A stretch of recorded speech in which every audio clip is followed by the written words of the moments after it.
बच्चों and welcome back to our channel Edu Planeto. So जैसा कि आपको एडू प्लैनेटो ने प्रॉमिस किया था that we will come with 3 months complete plan of science, so we are here on day first with our first chapter chemical reaction and equation। तो आज हम लोग करेंगे chemical reactions and equations। So this video will be completed within 3 days। और अगर आप new हैं इस चैनल के लिए या फिर आपने इस सीरीज के बारे में नहीं देखा, so just go and watch this 3-month plan series। ठीक है, ये चैनल पे डली हुई है, so you can get the idea about how this whole series is going to be। So let's start chapter 1, that is chemical reactions and equations। So here I have linked an NCERT page। आपको मैं जितने भी chapters पढ़ाऊंगी मैं आप लोगों के लिए साथ में NCERT के पेजेस यहाँ पे अटैच कर रही हूँ ताकि you have an idea about how you will study from the NCERT। NCERT is the base for your preparation for the boards examination. बच्चों, तो फर्स्ट चैप्टर है, वहाँ पे सबसे पहले आती है आपकी हेडिंग जो बोलती है चैप्टर का नाम chemical reactions and equations. So हमने बचपन में पढ़ा है there are 2 types of reactions, one is physical reaction and other is chemical reaction. तो जो बचपन वाली डेफिनेशन थी दैट डेफिनेशन रिमेन सेम। तो केमिकल रिएक्शंस कोई भी ऐसा रिएक्शन होता है जिसके जो रिएक्शन के बाद कोई भी न्यू कंपाउंड फॉर्म होता है। तो हेयर आल्सो केमिकल रिएक्शन क्या होता है, जब 2 या 2 से ज्यादा सब्सटेंस आपस में रिएक्ट करते हैं एक न्यू सब्सटेंस फॉर्म करने के लिए, और जो न्यू सब्सटेंस होता है उसकी प्रॉपर्टीज जो होंगी वो डिफरेंट होती है। ठीक है, तो ऐसे रिएक्शन को हम बोलते हैं chemical reaction. For you all have, मैंने यहाँ पे एक जो डेफिनेशन है केमिकल रिएक्शन की आप लोग के लिए यहाँ पे रख रखी है, so you can study what is chemical reaction. तो केमिकल रिएक्शन मैंने आपको बता दिया। अब यहाँ पे जो ध्यान देने वाली बात ये है कि what are the components of chemical reaction. एक केमिकल रिएक्शन में और क्या क्या चीजें हैं जिसके बारे में हम जानते हैं। हम सारी एक्टिविटीज करेंगे लेकिन पहले केमिकल रिएक्शंस को जान लेते हैं। So now we have components of chemical reaction. तो कोई भी केमिकल रिएक्शन, यहाँ पे एक एग्जांपल दे रखा है मैंने, अगर कोई भी 2 केमिकल्स A और B आपस में रिएक्ट कर रहे हैं और रिएक्शन के बाद after the reaction they are forming C and D, these are known as products. तो एक रिएक्शन में जो भी चीजें, जो भी सब्सटेंस आपस में रिएक्ट करते हैं, ठीक है, जो केमिकल रिएक्शन में पार्ट लेते हैं, they are known as the reactants. ठीक है, रिएक्टेंट्स क्या होते हैं, the substances which takes part in a chemical reaction. जैसे कि यहाँ पे A and B, तो A and B क्या हो गए हमारे रिएक्टेंट्स। दूसरी तरफ हमारे पास है प्रोडक्ट्स। प्रोडक्ट्स क्या होते हैं बच्चों, जो नई चीजें फॉर्म होती है किसी भी केमिकल रिएक्शंस के बाद, जो न्यू चीजें, न्यू सब्सटेंस फॉर्म हो रहे हैं, these are known as products. जैसे कि यहाँ पे आपके पास क्या फॉर्म हो रहा है, C and D। And this arrow, ये जो यहाँ पे बीच में एरो दिया हुआ है, this arrow has its special significance. इस एरो का भी यहाँ पे बहुत मतलब है। ये जो एरो है ये हमें डायरेक्शन ऑफ रिएक्शन दिखाते हैं, ये हमें बताती है कि कौन सा रिएक्टेंट है और उसके रिएक्शन होने के बाद क्या प्रोडक्ट्स फॉर्म हुए। For example, if this arrow sign will reverse, अगर ये एरो इस तरीके से बना देते जिस तरीके से मैंने ब्लू वाला एरो बनाया, तो इसका मतलब ये होता कि C और D आपस में रिएक्ट कर रहे हैं और फिर वो रिएक्शन के बाद क्या फॉर्म कर रहे हैं, A और B। ठीक है, तो ये जो यहाँ पे एरो है दिस स्पेसिफाइज की रिएक्शन के डायरेक्शन के। तो this is the components of chemical reaction. Now बच्चों, this is the first activity of our chapter. हम NCERT के कोई भी एक्टिविटी को नहीं छोड़ेंगे, that means we are not going to leave any of the activities for the purpose of our examination. So chemical reaction का definition I have already pasted in the first line और you can see from here also. Now activity first आपको क्या बोलती है, अगर मैं आपको एक सिंपल तरीके से समझा दूं कि हम एक मैग्नीशियम के ribbon, magnesium is a metal जिसके रिबन आप ले रहे हैं, ribbon is a small piece जो कि 3 to 4 सेंटीमीटर का लेंगे आप, और उसको हम रब करेंगे सैंड पेपर से। The first for most question जो बोर्ड्स के पेपर में यहाँ से आता है वो ये है कि हम सैंड पेपर से रिबन जो है मैग्नीशियम रिबन का, उसको हम सैंड पेपर से रब क्यों करते हैं, व्हाई वी रब मैग्नीशियम रिबन। मैग्नीशियम का जो रिबन लिया हम उसको सैंड पेपर से क्यों रब करते हैं। सो हम मैग्नीशियम जो होता है इट इज अ मेटल, और मेटल्स जो होते हैं वो एयर में मॉइस्चर जो प्रेजेंट होता है और जो ऑक्सीजन होता है उनके साथ रिएक्ट करके ऑक्साइड की लेयर फॉर्म करते हैं। ये हमने पहले की क्लास में पढ़ा है कि जो मेटल्स होते हैं they react with air and moistures and form a layer of oxide. तो सिमिलरली मैग्नीशियम जो होता है वो एयर में कुछ मॉइस्चर्स प्रेजेंट होते हैं, तो उसकी वजह से जो मैग्नीशियम की रिबन होती है, ठीक है, उसके सरफेस पे ऑक्साइड्स की लेयर आ जाती है। और अगर हम इसी तरीके के मैग्नीशियम रिबन को डायरेक्टली बंद कर देंगे तो हमारा जो रिएक्शन है, जो मुझे एक्चुअल रिएक्शन चाहिए, वो नहीं हो पाएगी, because I have to react magnesium, मुझे मैग्नीशियम रिएक्ट कराना है, मुझे मैग्नीशियम का ऑक्साइड रिएक्ट नहीं कराना। सो हम इसको सैंड पेपर से रब करते हैं ताकि जो इसके ऊपर जो लेयर जमी हो ऑक्साइड की वो वहां से रिमूव हो जाए, ठीक है। उसके बाद नाउ हम उस मैग्नीशियम के रिबन को टोंग से पकड़ के, ठीक है, हम उसको एक बर्नर की मदद से बर्न करते हैं। अब होता क्या है, व्हेन वी बर्न, अब आपको पता होगा कोई भी चीज किसके प्रेजेंस में जलती है, जल्दी fast, in the presence of oxygen बच्चों। तो जो मैग्नीशियम रिबन है वो ऑक्सीजन के प्रेजेंस में जल रही है, इसका मतलब मैग्नीशियम की रिबन रिएक्ट करेगी ऑक्सीजन के साथ। तो यहाँ पे मेन काम आपका खत्म होता है जब आपने ये बात क्लियर कर ली कि मैग्नीशियम का रिबन एयर में जल रहा है, that is in the presence of oxygen. तो मैग्नीशियम यहाँ पे रिएक्शन आपके लिए लिख दी है। मैग्नीशियम जब ऑक्सीजन के साथ रिएक्ट करता है तो इट फॉर्म्स मैग्नीशियम ऑक्साइड, ठीक है। और मैग्नीशियम ऑक्साइड जो होता है वो पाउडर की फॉर्म में फॉर्म होता है, यहाँ आपको दिख रहा है powder substance, that is magnesium oxide. अब इसमें हमें ऑब्जर्वेशन, इस एक्टिविटी, जब ये एक्टिविटी चल रही होती है तो इस समय हम ऑब्जर्व क्या करते हैं कि ये जो डार्जलिंग व्हाइट फ्लेम, ठीक है, जो मैग्नीशियम रिबन जलता है उस समय पे वो एक व्हाइट कलर की फ्लेम होती है, उस समय निकलती है, और ये एयर में बहुत जल्दी स्पॉन्टेनियसली, मतलब बहुत जल्दी रिएक्ट करता है ऑक्सीजन के साथ, और वो तुरंत व्हाइट ऐश, ठीक है, बना फॉर्म कर लेता है चाइना डिश में, जो आपको मैंने दिखा दी। ऐश जो होता है वो किसका होता है, मैग्नीशियम ऑक्साइड का। ये चीजें याद करना जरूरी होती है, कभी भी पूछ सकता है जो प्रेसिपिटेट फॉर्म हुआ, जो ऐश फॉर्म हुआ, वो कौन सा कंपाउंड था। You should remember this ash is magnesium oxide, ठीक है बच्चों। तो हमने यहाँ पे सीख लिया सैंड पेपर से क्यों रब करना है, सैंड पेपर से रब करके ऑक्साइड की लेयर हटानी होती है, टोंग से पकड़ के जब हम बंद करेंगे तो व्हाइट डार्जलिंग फ्लेम के साथ वो स्पॉन्टेनियसली एकदम तुरंत जल जाएगा, and now it will form magnesium oxide which is a white ash. So let's move to the activity 2। Okay बच्चों, सो वी हैव एक्टिविटी 1.2। अब हमारे पास एक्टिविटी 1.2 में क्या दिया हुआ है कि हम एक सॉल्यूशन लेते हैं लेड नाइट्राइड का, ठीक है, आप उसे रिएक्ट कराएंगे पोटेशियम आयोडाइड के सॉल्यूशन के साथ। अब हमें बताना है हमने क्या ऑब्जर्व किया। तो यहाँ पे देखिए, जब हम लेड नाइट्राइड को पोटेशियम आयोडाइड के साथ, these are the chemical formulas which are written for you. So lead nitride को we will write PbNO3 whole twice, and for potassium iodide we will write Ki। Okay, so यहाँ पे हमने 2 जो लिखा है, आप लोग कंफ्यूज नहीं होंगे, ये जो 2 है यहाँ पे ये बैलेंसिंग के बाद है, ठीक है। केमिकल रिएक्शन को हम बैलेंस करते हैं, बैलेंस कैसे करते हैं हम इस वीडियो में आगे सीखेंगे। ओके, सो लेड नाइट्राइड को we react it with potassium iodide. After reaction हमारे पास आता है लेड आयोडाइड, ठीक है, एंड पोटेशियम नाइट्रेट। अब हमारे पास फॉर्म हो गया lead iodide and potassium nitrate. अब हम इसमें क्या ऑब्जर्व करते हैं कि जो लेड नाइट्राइड और पोटेशियम आयोडाइड होते हैं वो इनिशियल स्टेजेस में कलरलेस होते हैं, मतलब रिएक्शन से पहले दे आर कलरलेस होते हैं, लेकिन बाद में क्या होता है जब वो एक दूसरे के साथ रिएक्ट करते हैं तो वो येलो पीपीटी फॉर्म करते हैं, precipitate, that is of lead iodide, ठीक है। क्या बोला मैंने कि जब पोटेशियम लेड नाइट्रेट और पोटेशियम आयोडाइड आपस में रिएक्ट कर रहे हैं तो they are forming lead iodide and potassium nitrate, ठीक है। तो इसमें जो लेड आयोडाइड होता है दैट फॉर्म्स येलो पीपीटी। यहाँ पे दिया हुआ है ना, आप लोग यहाँ पे देख सकते हैं कि जो लेड आयोडाइड फॉर्म हो रहा है that is forming yellow PPT. So आपको इस ऑब्जर्वेशन में पूरे इसमें याद रखना है कि येलो पीपीटी फॉर्म होता है, और इसके साथ जो पोटेशियम और लेड नाइट्रेट इनिशियल स्टेजेस में होते हैं they are colourless. Moving to the activity number 3। So बच्चों एक्टिविटी 3 जो है उसमें भी you have to write this reaction and all. So इसमें क्या बोल रखा है आपको कि जिंक के ग्रैन्यूल्स, मतलब you have to take the zinc metal and आपको टेस्ट ट्यूब में लेना है, और उसमें क्या ऐड करना है, या फिर आप HCl that is an acid, या फिर सल्फ्यूरिक एसिड, इन दोनों में से कोई भी एसिड ऐड करेंगे, एंड देन आपको बताना है कि आपने क्या ऑब्जर्व किया। इसमें लिखा हुआ है handle the acid with care, हमें किसी भी एसिड को बहुत ध्यान से हैंडल करना चाहिए, because we know that acid are highly reactive. Acid बहुत ज्यादा रिएक्टिव होते हैं और हमारे स्किन के लिए तो they are very dangerous, so you should take care of yourself while using और while doing performing any experiment using acids. So बच्चों यहाँ पे हमने लिया जिंक, और जिंक के साथ हमें बोला गया हम HCl भी ऐड कर सकते हैं और हम सल्फ्यूरिक एसिड भी।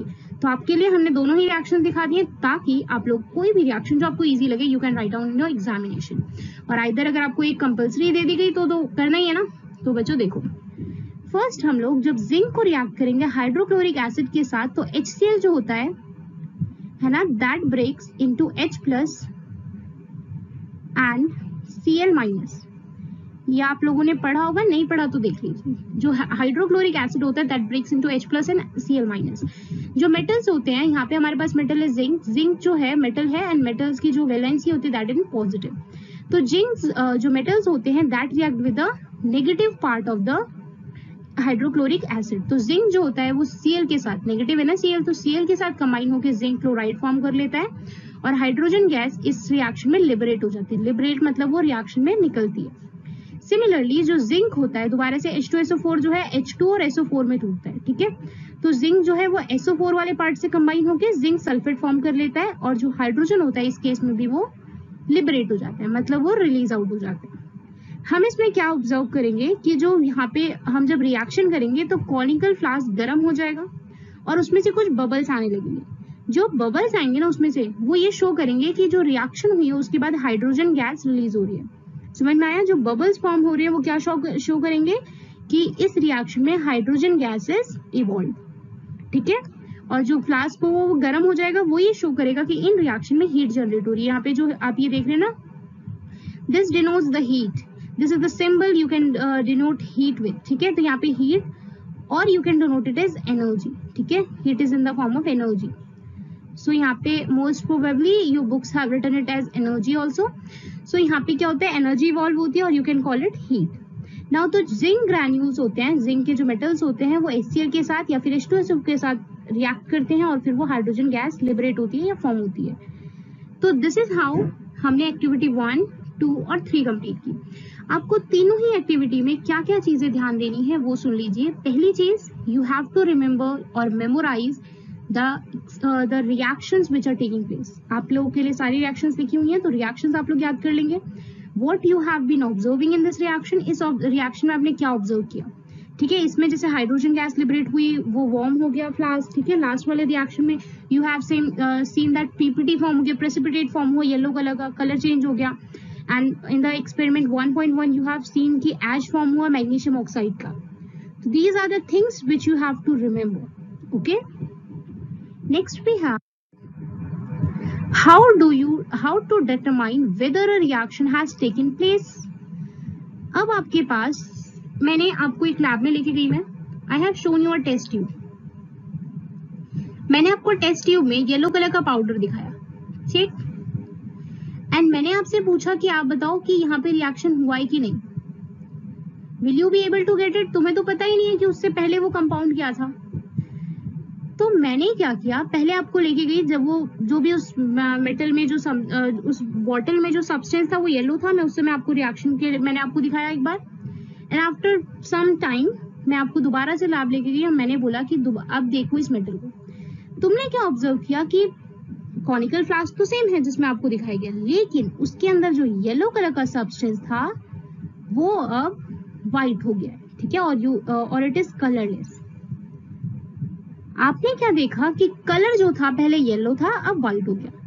तो अब मुझे बोलेंगे कि हाँ रिएक्शन तो हुई है जस्ट बिकॉज कलर जो है वो क्या हो गया है, चेंज। तो इस बात से मैं आपको सिर्फ इतना समझाना चाहती थी कि अगर रिएक्शन हो रही है, if any reaction is taking place that means there is either the change in state का चेंज का मतलब सॉलिड से लिक्विड से गैस और सॉलिड से powder form, there should be some change. और चेंज इन कलर, या तो कलर चेंज हो जाए, इवोल्यूशन ऑफ गैस, जैसे कि हमने देखा हाइड्रोजन गैस रिलीज हुई थी, है ना, उसमें येलो PPT फॉर्म हुई थी। Change in temperature, hydrogen gas जिसमें लिबरेट हुई थी वहां पे हीट भी हो गया था flask. So either by these methods we can identify whether a reaction has taken place और नॉट। हमें पता चल जाएगा एक रिएक्शन हुई है कि नहीं। You can also write here formation of PPT, ठीक है। एनसीईआरटी में यही 4 दिए हुए हैं, ठीक है, इसलिए मैंने सिर्फ यही चार्ट आप लोग के लिए रखे हैं। बट फॉर्मेशन ऑफ प्रेसिपिटेट जो है ना, this also shows that reaction has been happened. जैसे कि for example magnesium oxide, magnesium और ऑक्सीजन का जो रिएक्शन कराया था हमने, उसमें क्या देखा था, after time we have seen that कि वहाँ पे व्हाइट कलर का ऐश था, है ना, पाउडर जो था व्हाइट कलर का। सो वो हमें शो करता है कि हाँ सब्सटेंस में चेंज हुआ है, तो उसमें स्टेट का चेंज हुआ है ना। लेकिन प्रेसिपिटेट फॉर्मेशन, प्रेसिपिटेट जो अभी हम लोगों का येलो कलर का फॉर्म हुआ था, है ना, तो बेसिक ये 4 इसलिए एनसीईआरटी में दिए हुए हैं क्योंकि इन चारों में से कुछ ना कुछ हो रहा होता है हर रिएक्शन में। So you have to remember कि कभी भी एक रिएक्शन होगी तो या तो उसमें स्टेट में चेंज होगा, या कलर में, या फिर गैस इन्वॉल्व होगी, या फिर there is a change in the temperature. Okay बच्चों, now what are chemical equations.